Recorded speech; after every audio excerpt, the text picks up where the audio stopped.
This really happened to me, and I'm going to tell it the way it unfolded. No flourishes, no exaggerations. It's the messiest, truest chapter of my life, and it starts with a counter of glass, a folded receipt, and a note. The first thing the jeweler at St. Vincent Jewelry Center slid across the glass was not my grandmother's sapphire ring, but a white envelope with a sticky note stuck to it. Returning to its rightful owner, he said a buyer had left it after my ex-husband sold the ring, sold everything, 2 weeks earlier, right under my nose. We were in a fluorescent-lit showroom off Hill Street in downtown Los Angeles, and the air smelled like metal dust and Windex. The note shook in my hand, and I watched my breath fog the glass as if that would bring back the pieces of my life he'd scattered for cash. If you genuinely enjoy our stories, please subscribe to the channel, tell us where you're from, and what time it is right now. It's always fascinating to know how far our story flows. I was 59 then, a photo archivist in Los Feliz, the kind of woman who keeps paper trails, ticket stubs, and takeout menus, because time flattens everything and paper holds edges. My ex, Colin, was a man who liked smooth surfaces, granite counters that hid underlighting, a face that hid anything that wrinkled when he smiled. We'd been married 27 years. He said we were an old California oak of a marriage. Gnarled, drought tough, roots deep. He never said it was hollow. When I walked into St. Vincent that morning, the building was buzzing, every tenant humming with the neon hum of commerce. Tile floors, mirrored columns, the distant whine of a polishing wheel. It all pressed into me as the security guard scanned my tote and asked if I was sure where I was going. "Basement level," I said, and even my voice sounded like it had lost the address. My grandmother's sapphire ring was what drew me there, or the absence of it. It had been missing for 3 days. So had the pearl strand she wore to my mother's graduation from UCLA, and a filigreed brooch with a tiny hinge that stuck when you pressed it just so. They weren't expensive-only pieces. They were breath and history pieces that lived in the velvet tray in my bedroom safe, behind a painting of the Hollywood sign I'd bought at a flea market on Fairfax in '98. I found the tray empty, except for bent earring backs and a sliver of blue lint that looked like the sky where a sky shouldn't be. Marriage teaches you where a person reaches absent-mindedly. Colin was the kind of man who checked his reflection in car windows, even when the car was moving. He kept extra cologne in the glove box and a toothbrush in his desk at the real estate firm in Pasadena. He never touched the safe. He called it your museum. If my museum had been robbed, I knew he would react with theater. "This is a violation, Elise," because he always did when things were truly wrong. Instead, he barely looked up from the Peloton, told me I should call the insurance company, and don't stress yourself. By the time he showered, 48 minutes, a time or habit I would later understand, I had already called my insurer and received the board request for proof of ownership, appraisals, police report. Then I walked down Griffith Park Boulevard, cutting under bougainvillea overgrowth, and got in my car with the dented bumper he always said he'd fix. When the jeweler, an older man with a loop tan line around his eye, read my inventory against his ledgers, he put down his pencil and sighed. "Your husband was here, Mrs. Hargreaves," he said, and parted the ledger so I could see the scrawl I knew too well, Colin's signature that always slanted into a careening Y. He sold the sapphire ring, a strand of pearls, and a brooch. He brought them in 2 visits, a week apart. I felt my throat go tight, the way it did when I used to fight back tears as a girl because my mother hated public scenes. But something else happened, too. A peculiar cooling, like a switch flipping inside me. I counted the lines. I counted the dates. I counted the amounts. Numbers behaved. Marriage had not. And this, the jeweler said, pushing the envelope. A buyer came yesterday, paid cash for the ring, and left this. The sticky note said, in block letters, returning to its rightful owner. Inside, there was a photocopy of my grandmother's original appraisal from a Pasadena jeweler dated 1957. The paper browned at the edges. They must have had this, he said, as if trying to explain a miracle. We thought it was a prank until they handed us the money. They didn't give a name. The note had a printed line at the bottom, a tiny mailing address for a P.O. box in Glendale. Whoever left it wanted me to find them, or wanted to be found by me. I looked at the jeweler. Do you have the video? I asked. He nodded slowly and glanced over my shoulder at the security booth. For sales, yes, but I can't release it without a request. And he paused, flinched a little. Your husband has a standing account with us. He's good business. Not anymore, I said, and my voice didn't shake that time. I took a picture of the ledger with my phone as he looked away, slipping the envelope into my tote like a treasure map. I will get you the request, and I will get my ring back. He gave me that small, sorrowful smile men give older women when they think we're about to press flowers into a volcano. Mrs. Hargreaves, he said quietly, that note says you'll get it back. It doesn't say what it will cost you first. On the sidewalk, pedestrians flowed around me, hungry and busy and late, and I stood still long enough that a pigeon pecked at my shoe. I thought about every time Colin had kissed my forehead and murmured, "You worry too much," as if my instincts were something to be patted back to sleep. The P.O. box number burned in my palm. When I finally moved, it was toward the Stanley Mosque courthouse a few blocks west, because I knew, at last, bone deep, that whatever this was, it was already a case, and that I would not be going home until I stood where the air rang with consequence.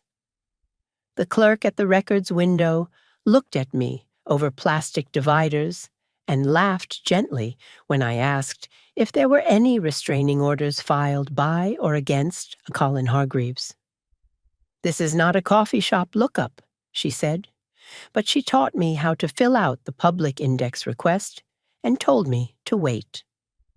Waiting in the courthouse felt like waiting inside a clock. Every hallway ticked.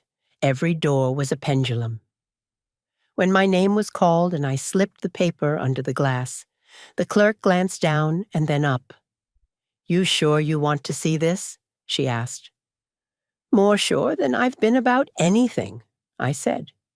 She slid back a printout, Dissolution of Marriage, filed by Colin Hargreaves versus Elise Hargreaves, petition reserved. The date, 6 weeks earlier. He had filed and not told me, as if divorce were a surprise party. What does reserved mean? I managed. He filed but didn't serve, she said. Held the packet. Happens a lot. People play chess. She softened. This is why you felt it, huh? We always feel it first. On the steps outside, I called Colin. He didn't answer. I texted, Are you at the office? We need to talk. I tried to breathe. A tour bus went by and someone shouted, Hollywood! As if it were a password. My phone dinged. Don't be dramatic, came his reply. At lunch with a client at Nick's in Pasadena. Be home after 6. Which client? I wrote. You don't know them, he wrote. Don't start spinning. We'll talk tonight. I called my friend Dana, a paralegal who'd walked me through a tax audit once with a cookie and a pen. Don't go home, she said. Not yet. Go to your bank, pull statements for the last 6 months. Anything strange, you call me, and change the code on your safe. I found the door open, I told her. Dana swore under her breath. Then change the locks on the house, too, she said, and there was a pause. Elise, I know you wanted years to unwind gently into afternoons, but he's sprinting. You need to match his pace. I thought of the buyer's note again, of someone out there moving in my direction while my husband moved away. I know, I said, and I think I already have someone to meet. I drove to Glendale, to a P.O. box storefront, wedged between a dry cleaner and a Persian bakery that smelled like sugar and orange blossom. The clerk didn't care about my story, but he did care about the chocolate rugelach I bought and shared, and it's amazing what sweetness loosens.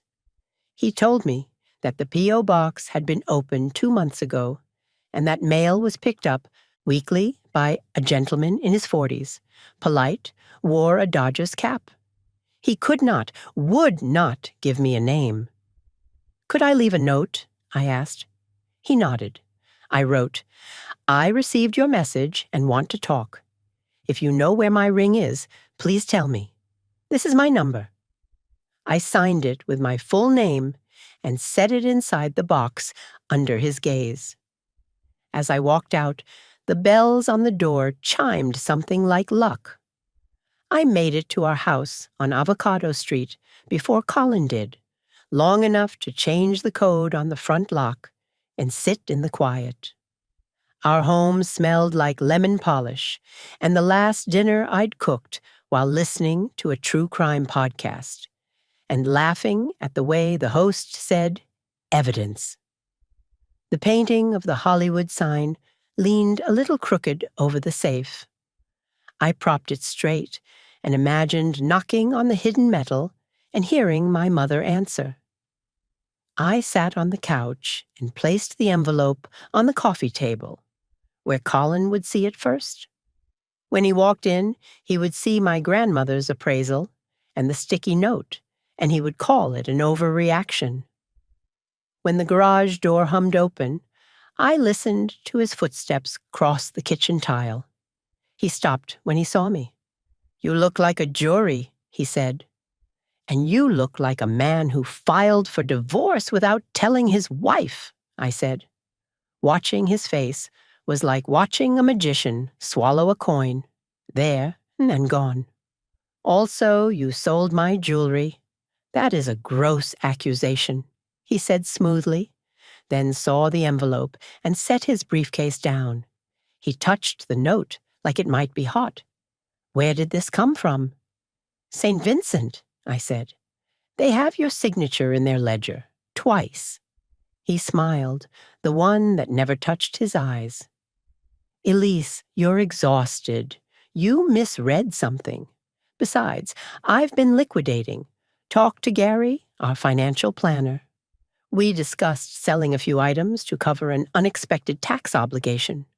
We are a team, remember? You filed for divorce, I said, slow. We are not a team. We are opponents, and you stole my grandmother's ring. He laughed then, a small crystalline thing. It's community property, Elise. We've been married longer than Jesus did miracles. Everything is shared. You don't even wear that ring. It gathers dust. Your mother would probably thank me for putting it into circulation. My mother would have swung it into your face, I said, and something in his expression shifted.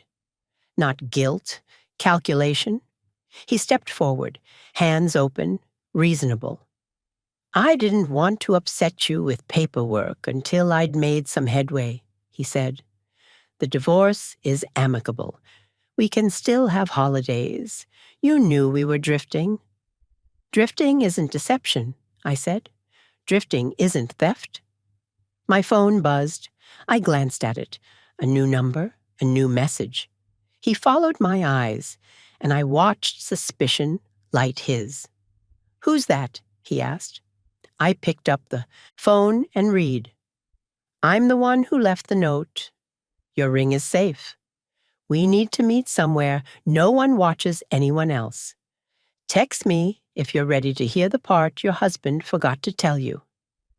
"Spam," I said lightly, setting the phone face down. Everyone's selling something. And I smiled then, too, because behind the glass of that smile, I felt my first real click of power in years. He stared at me, searching for the lever, and I let him look until he said, "I'll sleep in the guest room," and went down the hall. I lifted the phone again, my hands truly shaking now, and typed with my thumbs. "I'm ready." The reply came like a stone into a lake. "Tomorrow, 5 p.m., the bar at the Langham Huntington in Pasadena. Ask for tea, no alcohol, bring the note, and come alone. You'll know me by what I return first." I knew exactly which bar they meant, the handsome, wood-paneled one where the piano plays as if music invented its own patience. I'd been there once with Colin for an anniversary he forgot he had to remember. I stared at the message until the words lost focus. In the guest room, the sound of drawers opening and closing had the flattened tone of a man packing a small myth. I went to the bedroom and took a pillow from our bed, and it felt like robbing a museum, and I did not care. Sleep landed in stuttering patches. At just past 2, I woke with my heart pounding and the taste of metal in my mouth. I lay in the dark and counted the seconds a car idled outside. When I finally drifted again, it was into a dream where the jeweler's envelope kept unfolding and unfolding until it covered the whole room, and the only way to get out was to tear it. And tearing meant tearing the paper that carried my grandmother's handwriting, so I woke up crying and didn't recognize my own voice. In the pink light of morning, I made coffee thick enough to stand a spoon in, and scrolled back through the years, the small betrayals that had announced the large one. The night he'd said he was too tired to fly to Seattle for our niece's wedding, and then posted a photo sipping whiskey at the Roosevelt in Hollywood the same night. The business trips to San Diego that always coincided with home games, even when he didn't like baseball. The way he'd begun to look at me, not like a person he loved, but like a petition he didn't want to sign. I texted Dana and told her I was meeting someone who might have the ring. She texted back, "Share your location with me. If they ask for anything that starts with wiring or routing, leave. And if he threatened you last night, I'll help you file." "He didn't," I wrote. "He revised." She sent back a heart and a knife emoji and wrote, "Bring a spiral notebook. Paper scares liars." That afternoon, I changed into the black dress I wore to funerals, but with a denim jacket that said I was only there for tea. I took the sticky note, the appraisal copy, a pen, and a small, angry luck charm I'd bought on a whim at the original farmer's market on Fairfax. A red glass eye to ward off envy. Before I left, I set a new code on the safe and left the painting crooked again, a small misdirection that made me feel like a thief in the right way. The Langham had always felt like a place ships would go if they retired from ocean work. The driveway curled under oak trees, and the lobby smelled like flowers that cost more than a month's rent. In the bar, low voices folded into dark wood.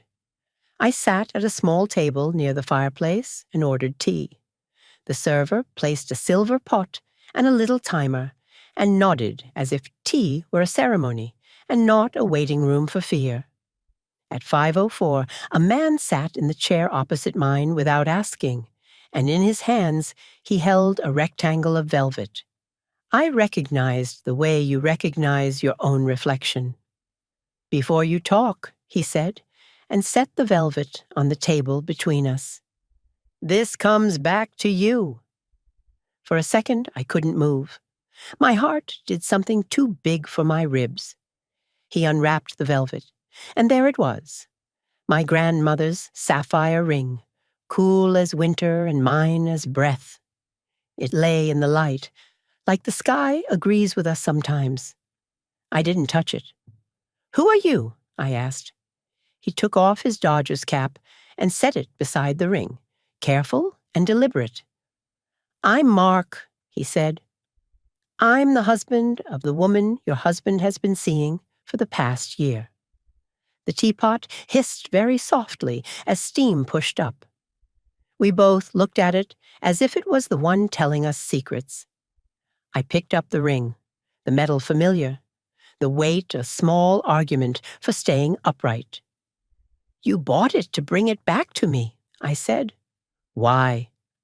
"Because it was the only honest thing I could afford to do before I burn his life down," he said plainly.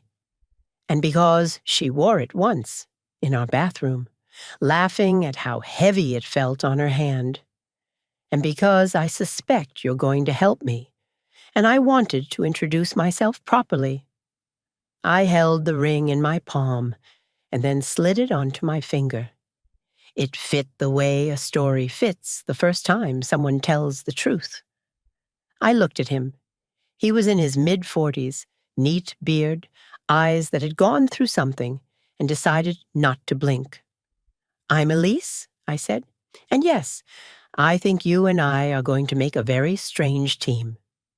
He smiled once, that lean, whole-body kind, and poured tea into my cup without asking.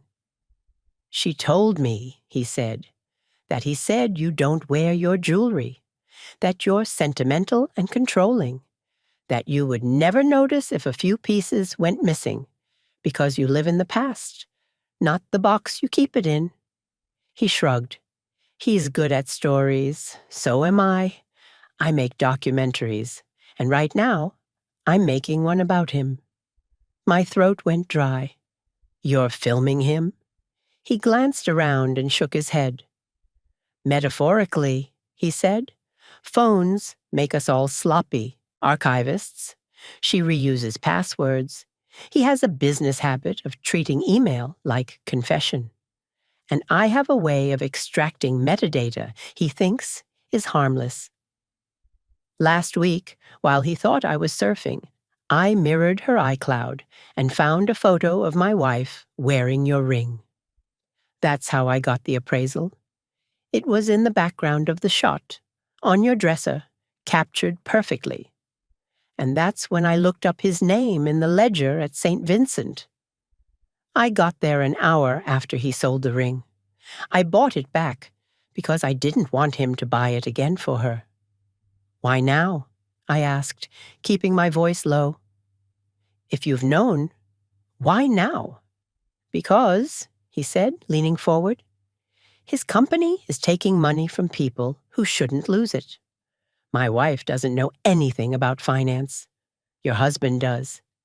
And he's using her to move something he calls Clean Express. Money through a consultancy he formed in Delaware. I've got the filings. The jewelry was small change.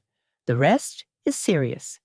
And if we don't act quickly and precisely, you're going to get mailed an apology from a bankruptcy court." I felt the room tilt in a way that wasn't dramatic, just math. "What do you need from me?" I asked. He slid a folder across the table. Inside were prints of emails, screenshots, a handful of bank statements with portions blacked out. I saw the name of a shell entity, Redwood West Holdings, and an address for a mailbox store in Sherman Oaks. I saw a calendar entry for a client dinner at the Peninsula Beverly Hills. I saw my husband's name in subject lines stacked like a deck of cards. I need you, Mark said softly, to decide if you want to file for a temporary restraining order on assets and join me in making a very public, very quiet scene. You know the Stanley Mosque Courthouse. Tomorrow morning, 8:30, room 2D, they take ex parte applications. You tell a judge he's moving community property out of your reach. You ask for a freeze. And tonight, you call any lawyer you trust. Do not tip him off. Then, if the judge grants it, we take copies to his office before his client dinner, and we let the water level drop so every rock shows. And your wife? I said. Does she know? She thinks I'm on a shoot in Big Sur, he said. She thinks she's in love with a man who makes her feel ageless. He paused. She also thinks I would never leave. That's her mistake. His mistake is thinking women like you break quietly. I looked at the ring on my hand. I looked at the man across from me, the odd mercy of his presence. I have a friend, I said, a very good paralegal, and I have a spiral notebook.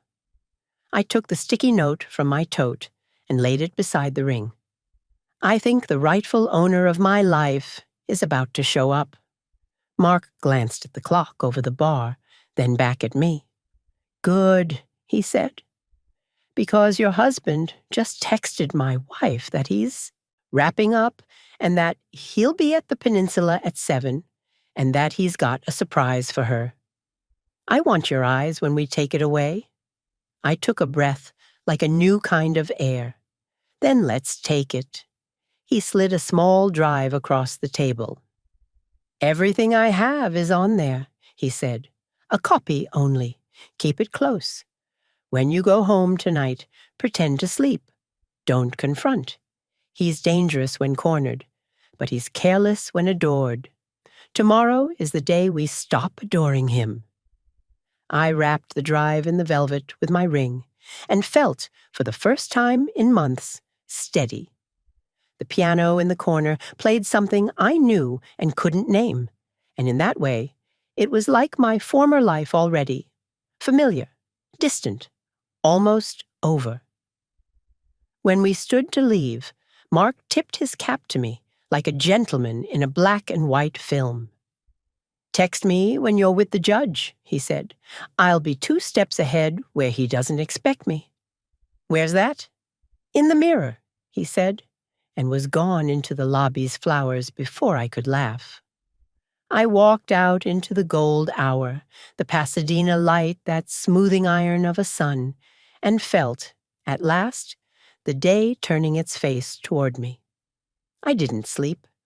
I lay next to a guest room wall that had never been asked to witness vows, and I listened to Colin move around the house as if trying on alibis. At 6 a.m, I drove to Dana's, where she pressed coffee into my hand and said, Good, you look mean. By 8:30, we were at the Stanley Mosque Courthouse with an ex parte application that spelled out, in bullet points and iron, that my husband had liquidated separate property under a false pretense, was moving community funds through Redwood West Holdings, and was scheduled to entertain potential investors that evening at the peninsula. The judge was a woman with hair like a sentence, sharp at the end. She read fast, asked 3 questions that made me like her, and then signed an order that felt like a physical object in my hands, a thin sheet of law heavier than any ring. Donna squeezed my arm. Now we serve, she said, and we do it before he can move a penny more. We took the first set of papers to his office in Pasadena, a glass cube pretending to be invisible among trees. The receptionist blinked at the stamped pages, then recovered, professional. I'll get Mr. Hargreaves, she said, and disappeared. While we waited, I caught my reflection in a wall of framed closings and thought of the woman I'd been when we first met in a photography class at Glendale Community College. the one who always stayed late to develop prints, who never left a negative unexamined. She would have liked this version of me. When Colin came out, his smile was prepared, his tie perfect. He looked at Dana like she was a translator, and me like I was the language he'd learned to mimic. I held out the papers. "You've been served," I said, and the cliché felt delicious. He took them, flipped, frowned. "This isn't necessary," he said lightly. "You want a settlement. Fine. Don't turn it into theater." "It's not theater," I said. "It's lighting." And then I watched him go pale, in a way I had never seen, clean, sudden. He understood. He started to say something, then checked himself. "We can talk at home," he said, too calm. "We don't have to do this here." "We won't be talking at home," I said. "Tonight, you have a dinner. You'll go. You'll smile. And when you get to the part where you surprise her, we'll be there." Donna's finger dug into my elbow, a warning to stop before I said too much. I stopped. He laughed once, like a cough. "You've always had a tender heart," he said. "Don't let some stranger—" "Which one?" I asked softly. "The judge, my lawyer, or your mistress's husband?" The way his eyes widened and then shuttered was a small opera unto itself. He recovered in a second, but it was enough.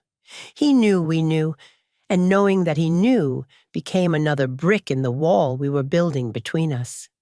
We turned to go. As we reached the lobby, a woman in an ivory dress stepped out of the elevator and stopped like she'd hit glass. She was my age, maybe a little younger, a receptionist or agent, or someone who knew how to dress her skin like money. Her chin lifted. "Elise," she said carefully, "I was just coming to find you." I stared. She was the one from the photos, the woman trying on my ring in another bathroom's light. Up close, she smelled like something warm you'd want to lick off a finger. "Were you?" I said. Donna had her hand on the small of my back now, a quiet anchor. "Yes," she said, "because I think you and I should talk before tonight. Before he uses the surprise he thinks is going to save him. Because I found something under my car seat this morning, and I think it belongs to you." She opened her purse and took out a thin flash drive. He called it the weather report. It's something like a video, and if it's what I think it is, it's not going to rain for him again. I took the drive without touching her fingers. "Why are you doing this?" I asked. Her eyes were rimmed with last night's mascara and a kind of brittle peace. "Because," she said, "I am also someone's rightful owner, and he forgot that." She glanced past me toward the hall. "Now let's go somewhere he can't see us, and I'll tell you what he plans to do at the peninsula, and how to make sure it's the last show he ever puts on." We walked out under the California sun, the order in my bag crackling like a live wire. I didn't look back at Colin standing in his aquarium of an office. I didn't need to. For the first time in years, it didn't matter where he stood or how he looked in the light. What mattered was how the light would look on the documents when we laid them on the linen tablecloth tonight and took away the surprise before he lifted the lid. I texted Mark, "We have the freeze. We have something else." He replied, "Good. Be in the lobby at 6:45. He'll never see me until he does." At home, I dressed with a kind of care I'd forgotten. The careful that says, I am the adult in this room. I wore the sapphire ring. I wore my mother's pearl studs, the only thing he hadn't touched, or had saved for later, or had not noticed because I wore them only in my sleep when I dreamed of her. Dana pulled my hair into a low chignon and said, "You look like a verdict." We drove to Beverly Hills in silence and parked underground where no one notices anyone. The Peninsula lobby was a garden wearing a tuxedo. The host treated us as if we were a roomer. We took a small table near the back where we could see everything and nothing at once. At 7:02, Colin arrived with her on his arm, our new friend in ivory, now in black, as if mourning a future she had just realized wouldn't arrive. He wore the face he used for millimeter-perfect deals. The investors were already at the corner table, 2 men in watches that could be considered documentation, and a woman whose pen was nicer than my car. Redwood West Holdings would be introduced as the future of frictionless transactions. I knew that because I'd read the deck on Mark's drive. And I knew that because I had been married to a man who believed if he said something smoothly enough, it became true. Dana set her phone face down on the table. Mark, in a jacket and a smile that wasn't kind, slid into the seat beside me, as if he'd been there all along. "He doesn't know me," he murmured. "He will by the end of the breadbasket." He handed me a small envelope. "From her?" he said. "A letter she wrote last night after she woke up and realized she'd practiced the wrong lines. It's an apology. Not to you, to herself. But you should read it later. It helps." I didn't want soft things. I wanted edges. But I slid the envelope into my purse with the court order and the drive and the sticky note, because there is a kind of mercy in having a place to put things you're not ready either to hold or to discard. At 7:20, when the servers set down a first course that looked like jewelry and probably cost more, Colin lifted his glass and tapped it gently with a fork. A hush fell, the kind that can be misread as respect. "I have an announcement," he said, and in the room's mirrors, I watched him watch himself. He said words like vision and liquidity and opportunity for the right partners, and I felt my muscles lean forward, my breath align. Then he smiled at the woman beside him, and she smiled back, and every muscle in the room relaxed because it looked like love. He reached into his jacket and pulled out a small box, and the investors laughed politely until they realized this was part of the show and looked like they wanted to tip.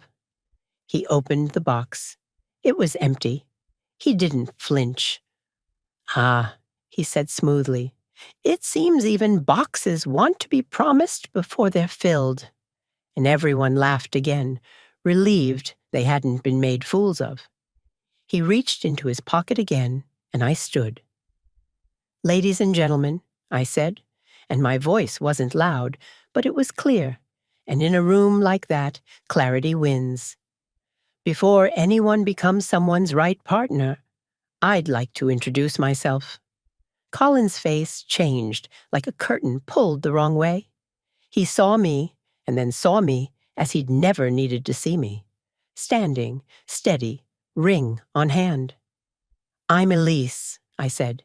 "I'm the wife who didn't know my husband filed for divorce. I'm the rightful owner of the ring he sold to fund his company. And I am the petitioner in a court order freezing any assets that would pass through the shell companies he promised you are clean. They are not." I placed the papers and a neat packet of copies on the table nearest us, where the woman with the expensive pen could touch them first. Her pen paused in the air and then began to write faster. Donna slipped beside me, a presence that read as a person who never wore her nervous system on her face. Mark took 3 steps forward in a space no one saw until he occupied it. And the woman in black next to my husband put her hand not on his arm, but on the table, like she needed the earth to stop moving. Colin spoke. "This is a private dinner," he said, and he tried to laugh in a gracious way, as if I were a negligent restaurant manager and not judgment incarnate. My wife, I'm afraid, struggles with paper, I said, and held up the order. And numbers, and dates. She sees how they fit together, and I see how you try to take them apart. I turned to the investors. This order freezes any and all transfers from Redwood West Holdings. You will be asked to testify if you receive proposals tonight, and you will be named as material witnesses if you proceed. I let a breath out. I'm not here to shame anyone but him, I said, but I'm not here to miss. Please look at what you're about to sign. It is not what it says it is. The woman with the pen had already started flipping pages. One of the men had lifted his phone and was texting with the kind of staccato that meant either a wife or an attorney. The other man looked at Colin with the open disgust of someone who recognizes himself 5 bad decisions ago and vows not to go back. Colin leaned over the table toward me. Elise, he said, soft, you're humiliating yourself. No, I said, and wished my mother could have heard my voice. You finally met me. He straightened. A man pushed out of a script. He glanced at the woman beside him, as if she were a prop that had been replaced between acts and would no longer stand. She looked away, and then at me, and then at the door. There's a silence you can hear when a room decides who's already lost. That's enough, he said louder, and the maitre d' appeared like a guardian angel with a job description. Sir, the maitre d' said, looking at the court order as if it might grow legs. Perhaps we might move to a private space? We'll stay, I said, and the maitre d' surprised me by nodding at me, not him. Money recognizes law, even when it doesn't like it. We will not be making a scene, I added. The scene is over. We're just here to close the curtain. Colin smiled with all his teeth and none of his mouth. Elise, he said, you have always wanted an audience. Fine, let's give you one. He reached into his pocket one more time, and for a sliver of a second, I saw a flash drive, not a ring. The woman beside him made a small sound. I had the thought, later, that she had not known which story he would tell and which he would erase. Before you all listen to my wife's conspiracy theories, he said, let me show you a video of what really happened. He clicked the drive into his laptop and tapped a key with the flourish of a pianist. The screen on the table came alive with an image of our bedroom, the painting askew, the safe behind it, the velvet tray, the ring. I saw myself in the reflection of the glass frame for a second, in pajamas, coming in and then going out as if looking for something I'd forgotten.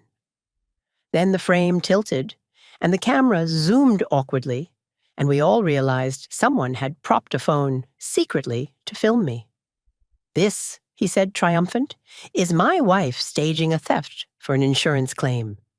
It would have worked, if not for the noise that came next.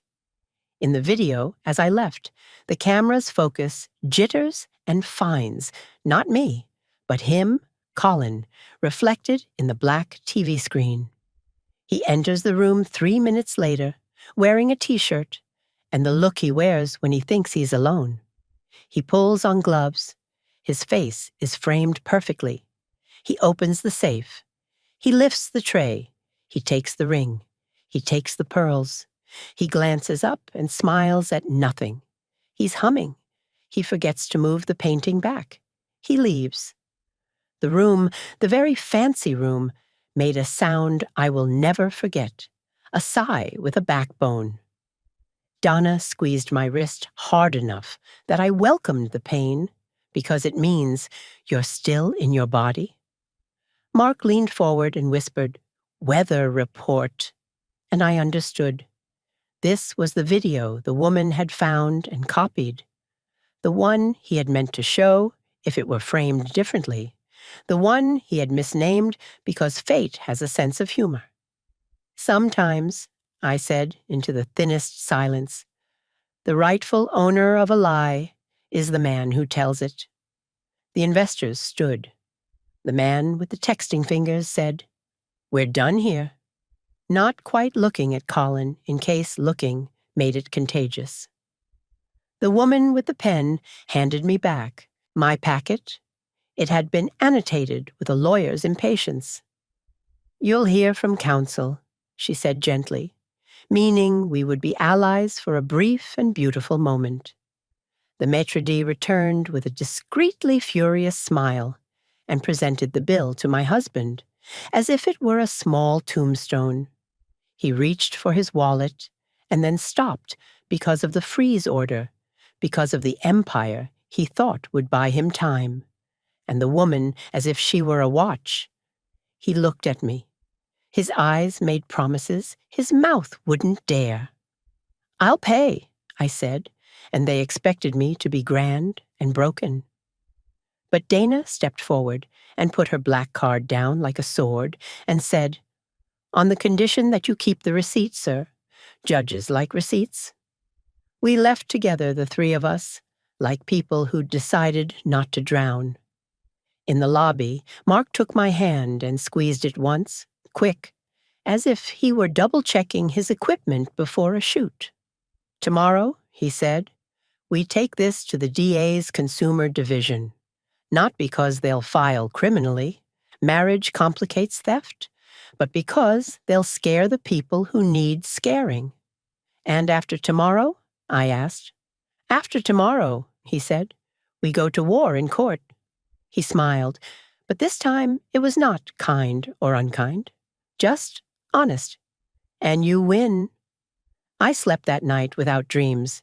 In the morning, my phone filled with messages, the investors' counsel requesting our documentation, the jeweler's manager responding to Donna's subpoena with a link to their CCTV, the Glendale mailbox store clerk, sweet with sugar, saying the gentleman in the Dodgers cap had picked up my note, and one more from a number I now recognized, the woman in black who wrote simply, "I left him." I'm not asking for forgiveness. I'm asking for distance. We spent the next weeks laying track. My attorney, Rita Delgado, a Pasadena fighter with a penchant for pearl earrings and surprise, filed a motion for breach of fiduciary duty in marital property. I learned phrases like fiduciary obligation and transmutation and reimbursement under Family Code 11021H. They sounded like spells. We served Redwood West's bank with the order and watched the account go from liquidity to a snow globe. We took Mark's prints and the jeweler's ledger and the video into a deposition where Collins smiled as if cameras were on him and then stopped smiling when the clock did something that only lawyers see. It kept time while he tried not to. He tried to say the video had been edited. Rita asked him what software he used to edit it. He tried to say he had permission to sell the jewelry. Rita asked him to point to the permission on the marriage license. He tried to say Redwood West was a consultancy to help small businesses. And Mark unfolded a list of small businesses that were actually people he'd met at the peninsula over the last 4 months, whose checks had just happened to clear the same days his flights to San Diego had landed. We sat at a long table with a court reporter whose fingers made music. I watched Colin do what he had always done, tell a story and try to make it true by believing it harder than anyone else. I watched Rita do what I was learning to do, let paper speak, and I watched Mark do what he knew how to do, understand and edit when a man didn't think he was being cut. At the midpoint of the deposition, Rita slid across a single printed email. Subject, Clean Express, she said. He swallowed. It was to the woman in black, telling her to count the jewelry as sentimental inventory, and promising to move the big money once the old paperweight, me, had stopped cluttering the desk. The old paperweight? Rita asked conversationally. Is that how you refer to your wife of 27 years? He didn't answer. He stared at the table and then at the mirrored water pitcher and saw his face come back to him, small and wet-looking. And for a second, I saw the boy he'd been, handsome, glib, terrified of being caught. I felt something like pity, try to lift a hand, and then set it down again. By the time we left the building, one of those Century City glass rectangles that makes you feel like a reflection that forgot to bring a body, Rita was smiling. He's done, she said. He just doesn't know if he's done or half done. But done is done. The order turned into a judgment, and the judgment turned into a settlement, because Colin's lawyer, who had excellent socks and dead eyes, advised him that juries hate men who film their wives without consent and then smile at their own reflection while they rob them. The settlement gave me the house, half his retirement, reimbursement for the jewelry at twice its appraised value under the punitive provision, attorney's fees, and something that mattered almost as much. He consented to surrender all videos recorded in our home. Redwood West dissolved with a whimper. The investors receded like a tide that had never promised to stay. The woman in black moved to a guest house in Silver Lake that Mark found for her, because mercy looks like that sometimes. On a soft Friday evening, I walked into Musso and Frank Grill in Hollywood with a velvet pouch in my purse and a list of what should be inside it. I had texted the jeweler to say thank you. He had texted back a photo of his loop like a salute. Mark slid into the booth across from me and put a napkin over his lap like we were about to do a trick. I have one more thing, he said, and placed a tiny box between the salt and pepper. Inside was the filigreed brooch, polished and winking, the hinge moving silk smooth. I thought he sold it, I said. He did, Mark said, to a man in Encino who thought he could melt it down and make it new. Turns out he owed me a favor from a film we never finished. He smiled at me. We all finish what we can. I wore the brooch on my jacket and the ring on my hand and felt, for the first time since the safe went empty, like the part of the world that was supposed to be mine had come home.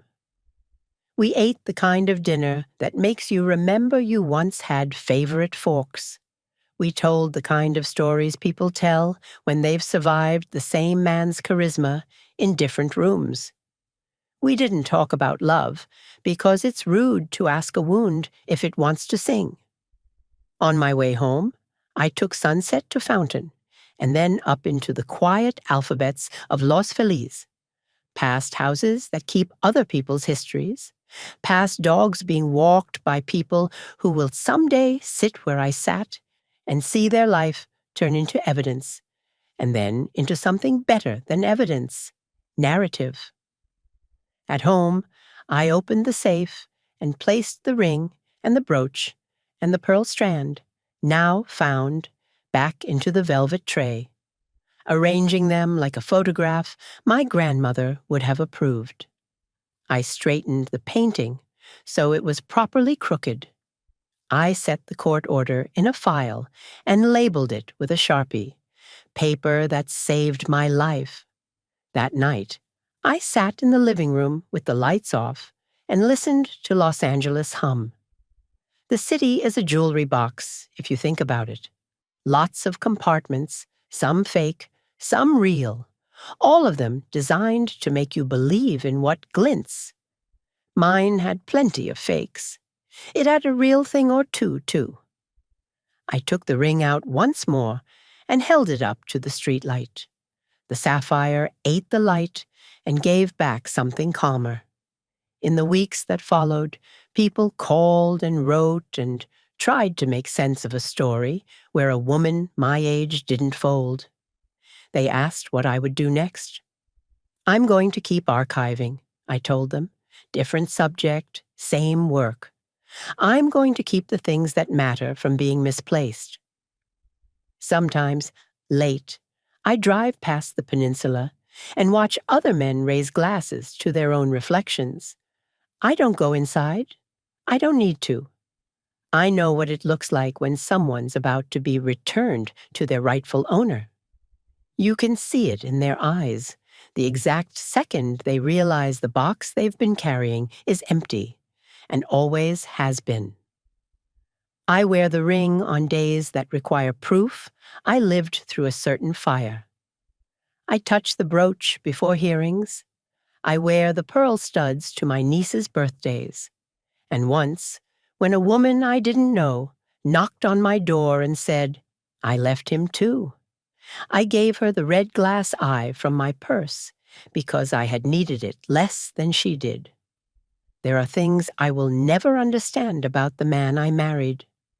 What he loved, what he feared, what he thought every time he smoothed his hair and practiced his smile in the microwave door. But I understand this. He believed ownership was a trick of timing. He believed that if he got to an object first, it belonged to him. If he got to a story first, it was his to tell. He forgot the first rule of paper. It remembers. A month after the settlement, I went back to St. Vincent with a box of croissants and a handwritten note that said simply, "Thank you for seeing me when I didn't know what I was looking at." The jeweler lifted the loupe to his eye, like a monocle, and looked at me not as a wife or a plaintiff or a woman with a story, but as a person standing on the other side of glass, asking for something that mattered to her. He nodded toward the cameras. "We don't keep most footage," he said, "but you'll be glad to know we kept enough." He tapped the envelope I'd brought him, smiled at the ink. "Remember, it's always the eyes. Jewelers and judges have that in common." At home, the house feels lighter. I took down the microwave that once held Colin's reflection and replaced it with one that tells the time too loudly, on purpose. Mark comes by sometimes with edits of a film he's making about the ways we leave and the ways we stay. He doesn't film me unless I ask him to. Sometimes I say yes. Sometimes I just feed him pie and send him home with the plate that belonged to my grandmother. Because trust is not a ring. It's the passing of plates you expect to be returned. I've learned to recognize the weight of rightful ownership in other things too. The way my niece smiles when she sees a photograph of her great-grandmother wearing the ring now on my hand. The way the sun hits the safe painting at the exact hour my mother used to call me, just to tell me about the sky over Pasadena. I don't call it justice. I call it alignment. Things in the correct compartments. Breath where breath belongs. Occasionally, a piece of mail still arrives for Redwood West Holdings at our address, a stubborn ghost of a shell. I write return to sender in block letters and slide it back into the world. Sometimes I add wrongful addressee. On those days, I laugh in a way that would have frightened the younger version of me, the one who apologized for taking up a chair. Now I take up 2 chairs sometimes, one for me and one for the woman who didn't make it to this table. I eat on both plates. I leave both forks dirty until later. If you ask me when I knew the story had tipped, it wasn't the court order or the investors' faces or even the video reflected in the dead eye of our TV. It was when I slid the ring back onto my finger at the Langham and felt the metal settle like a spine deciding to live upright again. It wasn't the ring, not really. It was what it meant to lift something that had been misnamed and call it by its true name. It was the first time in years that I remembered what it felt like to own my own hands. People assume revenge feels like fireworks. Sometimes it feels like paper.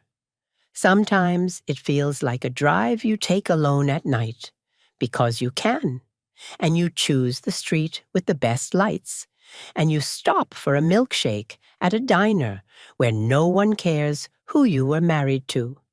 Sometimes it feels like a ring, catching a crosswalk's red hand and turning it blue. And sometimes it doesn't feel like anything at all, just the quiet certainty that, finally, everything that belongs to you is where you can reach it when you need it. And when I pass the jewelry box now, I always close it gently. Not because it's fragile, because I am not. The end